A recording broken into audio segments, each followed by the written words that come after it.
Con la reforma, las tarifas eléctricas pueden llegar a bajar hasta un 40% y es algo absolutamente real. Eso que muchos políticos de manera demagógica prometen, sí se puede lograr si hacemos esta reforma energética. Yo sí quiero desenmascarar al PRI, porque es una vergüenza lo que han hecho en la implementación de las reformas, y pongo como ejemplo reforma energética. Y ahora sube la electricidad, la crónica, CFE aumenta las tarifas, reforma, sube energía eléctrica 25% en agosto, agosto mismo el Universal, la crónica, septiembre vuelve a subir la luz. Hace unos años, Ricardo Anaya decía que la reforma energética era una gran idea. 3 años después, cuando le conviene, cambia de parecer. En tan solo unos meses logramos las reformas que habían sido postergadas por décadas.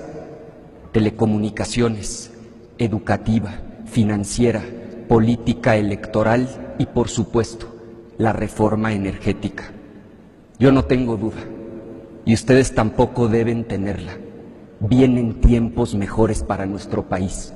Y la historia solo confirmará que hicimos lo correcto cuando la reforma energética se traduzca de manera concreta en inversión productiva, crecimiento económico, generación de empleos, soberanía energética y disminución en el precio de los combustibles, empezando por el precio de la luz. Vuelve a subir la luz, anuncia Hacienda y CFE alzas en luz y gasolina, Excelsior, nueva alza a la gasolina, reforma dan sabadazo, suben luz, aumentan tarifas de luz.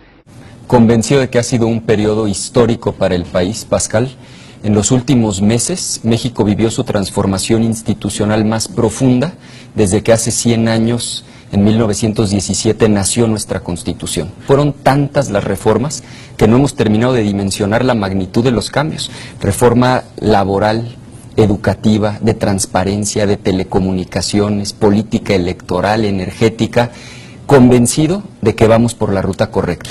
El país no va por el camino correcto. México tiene que cambiar. Yo estoy absolutamente convencido, Pascal, de que las reformas del último año han establecido a México en la ruta correcta, porque son reformas de implicación práctica, concreta, específica en beneficio de los ciudadanos.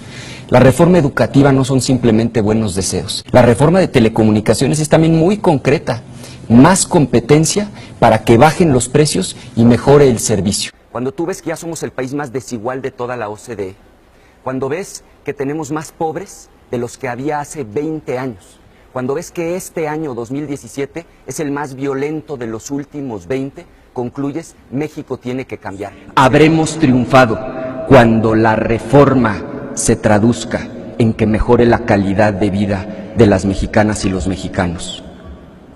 Señor presidente, señoras y señores, en estas extraordinarias fechas de convivencia con la familia, podremos mirar a nuestros hijos a los ojos con plenitud interior, con la plenitud que da el deber cumplido.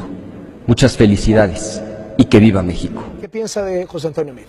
Que representa la continuidad, que es el candidato, usando el término de Silva Herzog en su última columna, de los satisfechos, los que puedan dormir tranquilos con un año en el que vamos a acabar con 30,000 homicidios, los que puedan estar tranquilos con estos niveles mediocres de crecimiento, los que crean que vamos bien cuando hace 20 años había 47 millones de pobres y hoy no solo no hay menos, hay 53 millones, los que estén satisfechos con esa tragedia ya tienen candidato, es el candidato del PRI. Ahora los gobiernos panistas han contribuido también a estos números. Quienes queremos, justo a eso voy, reconozco en el gobierno de Vicente Fox que fue un error garrafal no haber desmantelado las estructuras clientelares corporativas.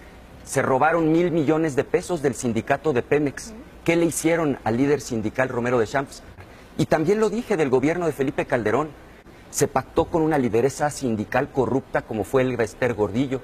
Se le entregó a su yerno el control de la educación preescolar, primaria, secundaria, el futuro de 25 millones de niños. Regresó el PRI y México no va por el camino correcto. La economía va mal, la violencia aumenta, la corrupción está peor que nunca. El PRI se tiene que ir. Y la opción tampoco es López Obrador. De él no hay nada nuevo que decir. Sus locuras han sido, son y seguirán siendo un peligro para nuestro país.